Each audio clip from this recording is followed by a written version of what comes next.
বৈষম্য বিরোধী ছাত্র আন্দোলনে পুলিশের গুলিতে দিনাজপুরে প্রথম নিহত হন কলেজ শিক্ষার্থী রবিউল ইসলাম রাহুল।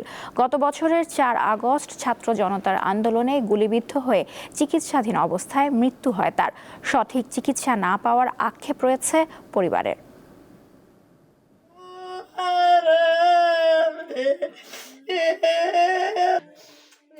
ছেলের কথা মনে করে প্রায়ই কান্নায় ভেঙে পড়েন ফরিদা বেগম। জুলাই আগস্ট আন্দোলনে দিনাজপুরে প্রথম শহীদ রবিউল ইসলাম রাহুলের হতভাগা মা তিনি। শুধু তিনি নন, রবিউলের দাদিরও এখন চোখের পানিতে বুক ভাসে।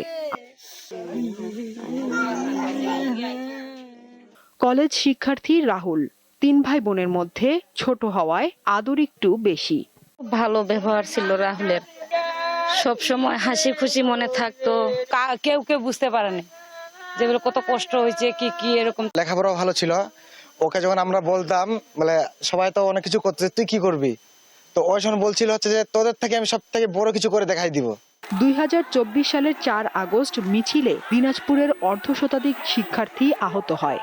গুলিবিদ্ধ রাহুল দিনাজপুর মেডিকেল কলেজ হাসপাতালে প্রাথমিক চিকিৎসা শেষে বাড়ি ফেরেন, কিন্তু অবস্থার অবনতি হলে ৯ আগস্ট আবারও তাকে দিনাজপুর মেডিকেল কলেজ হাসপাতালে নেওয়া হয়। চিকিৎসাধীন অবস্থায় মৃত্যু হয় তার।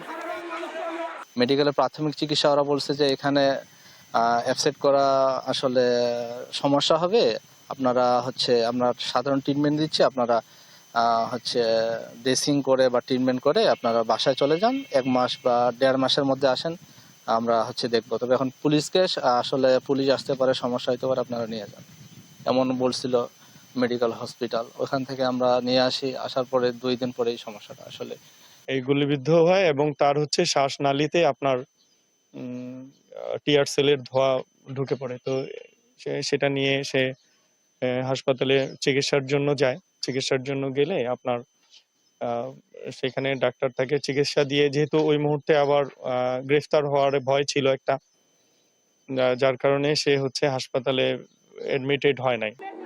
আন্দোলনের সামনের সারিতে থেকে নেতৃত্ব দেন রাহুল। এক পর্যায়ে পুলিশের গুলি ও টিয়ার সেলে আহত হয় সে। ভর্তি করিয়া সঙ্গে সঙ্গে ডাক্তার কয়েছে আইসিইউ রুমে নিতে হবে। আইসিইউ রুমে নিয়ে তখন কিছুক্ষণ পরে কয়েছে লাইফ স্টাইলতে নিতে হবে।